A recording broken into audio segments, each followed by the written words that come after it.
Hi, I'm Ellen Bass. And I'm Sophia Kahn, her niece. And we are co-authors of the cookbook Students Go Gourmet. And we are here today to show you how to make a spinach and mozzarella quiche. We have a half a bag of spinach, washed leaves. We have 2 cups of mozzarella cheese. We have a pie crust. We have got 1 1/4 cups of half and half, 3 eggs, and we've got walnuts, sun-dried tomatoes, and basil. And now we're going to put it together for you. And what I like to do with this one is sort of actually make a little bit of a pesto and use that in our quiche. So let me show you how to do that. Get your food processor out and take your spinach leaves.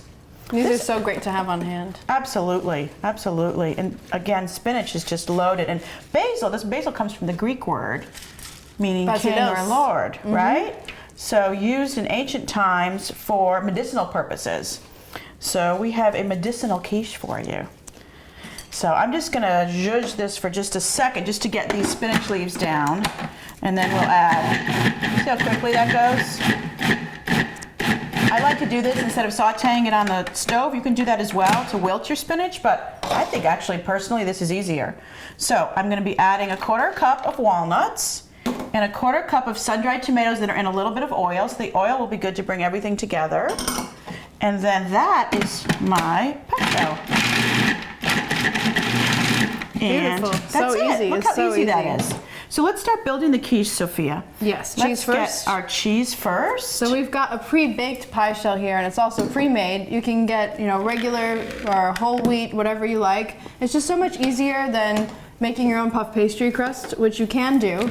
But if you don't have a lot of time, if you're a busy student or a busy mom or a busy anybody, which let's face it, most of us are pretty busy, it's just great to be able to pop this in the oven for 10 minutes at 375, let it brown, and then the bottom will be nice and crispy and crunchy. Absolutely. I always have these in my freezer. Always, always, always. So do you want that for the base layer and then Yes, more? let's do that. No, that's perfect for the base layer. It's about a cup.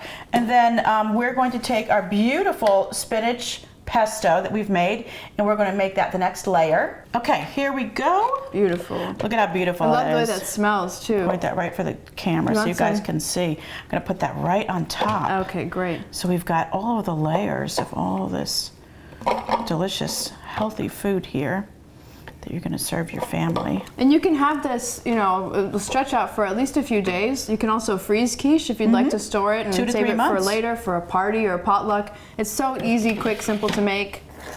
I have about 2 tablespoons or so of basil, and I'm just going to rip it with my hands here and just put it on top. Basil adds such a fresh, delightful flavor to everything. And I always think of tomatoes and mozzarella. I always think of a caprese salad. So olive oil, balsamic vinegar. It's sort of a caprese salad in a quiche. I think that's probably about 2 tablespoons. And then we're going to put our next layer of mozzarella on top. Beautiful.